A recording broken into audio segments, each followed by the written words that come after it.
To create a three-dimensional looking cylinder or column, we're going to practice using the image that I showed in the previous tutorial.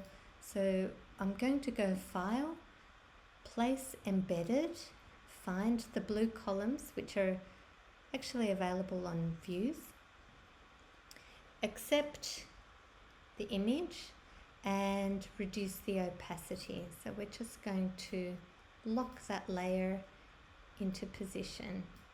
I'm going to zoom in a little, and to begin with, first thing I do is create a marquee. So I'll use my rectangular marquee tool, click on the upper left, drag to the right, and it doesn't have to have the rounded base, it's just going to be a straight front view of the cylinder.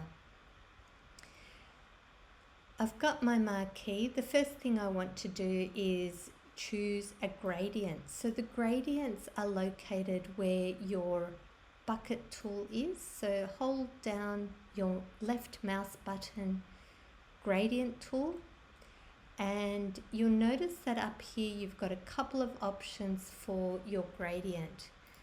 You can go into this gradient option. I like to use classic gradients because that's what I've always used. To change the colors in your gradient, click inside this little option color bar here. So click, and this gives you all your gradient presets. So if you go into basics, you've got these colors here, blues, purples, pinks, and so on.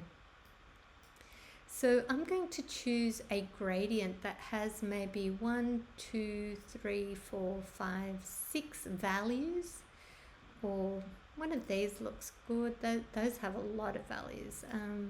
This one looks good, 1, 2, 3, 4, 5, 6. Now I can add values if I want to by clicking down the bottom here.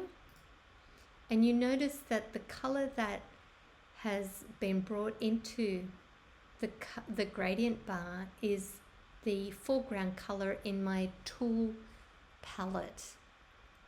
To change these colors, we can either double click on what are called little stops, and you can choose a different blue.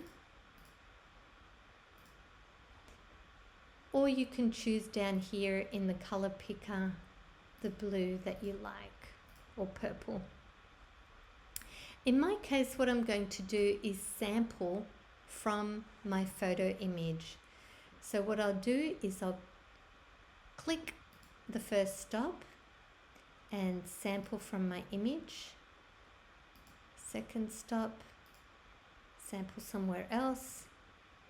And I'm moving from left to right to try and emulate the cylinder or the column that's in the image.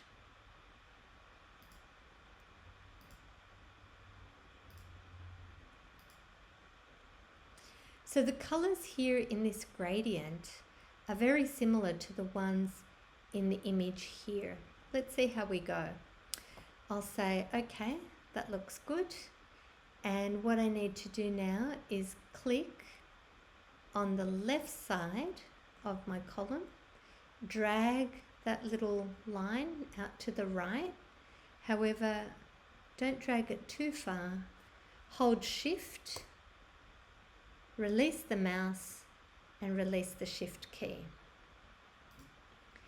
And here is my column.